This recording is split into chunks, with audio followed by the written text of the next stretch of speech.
ये भैया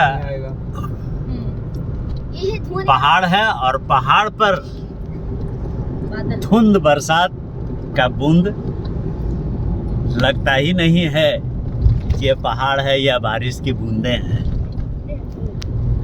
मज़ा आता है इन जगहों को देखकर और इसकी खूबसूरती को देखकर। सामने देखिए, आपको दिख रहा होगा पहाड़ जैसे बारिश की बूंदों से ढका हुआ है, धुंध दिख रहा है। शानदार, इतनी खूबसूरती तो यहाँ आकर के ही देखा जा सकता है। मैं हर वक्त अपने उम्र के लोगों से और हमारे उम्र से कम के लोगों से ये रिक्वेस्ट करता हूँ, आग्रह करता हूँ कि भैया पैसा कमाओ, जीवन में ऐश करो, लेकिन कभी कभी घूम लिया करो, क्योंकि समय निकलता रहता है। पैसा साथ नहीं जाएगा, घूमना साथ जाएगा, मस्ती करना साथ जाएगा। जब आखिरी पड़ाव पर बेड पर पड़े रहोगे, उस वक्त इस बात की खुशी होगी कि हमने हर जगह घूम लिया, हमने किसी जगह को छोड़ा नहीं, चाहे वो छोटी दूरी का हो या लंबी दूरी का हो, लेकिन घूमता रहा और मज़े करता रहा। कितना खूबसूरत नज़ारा है।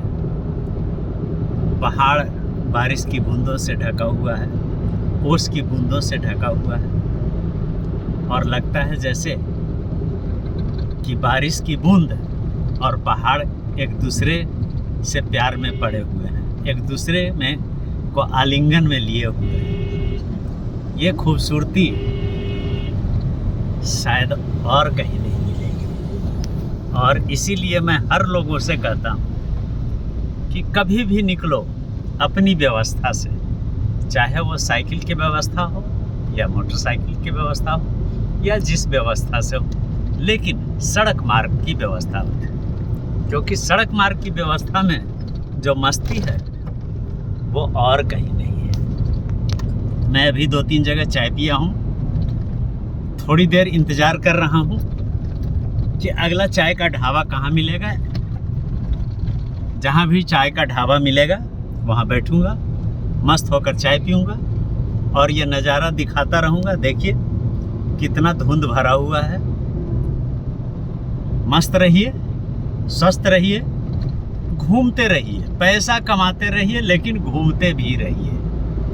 और नहीं घूमे तो बाद में वही पैसा आपका बाल बच्चा ले लेगा, ऐश करेगा, और आपको अफसोस होगा कि हमने अपने ऊपर पैसा क्यों नहीं खर्च किया। लेकिन तब तक समय समाप्त हो जाएगा। इसलिए कुछ अपने ऊपर भी पैसे खर्च कर लिया करो, जिंदगी मस्त हो जाएगी। जय सिया राम।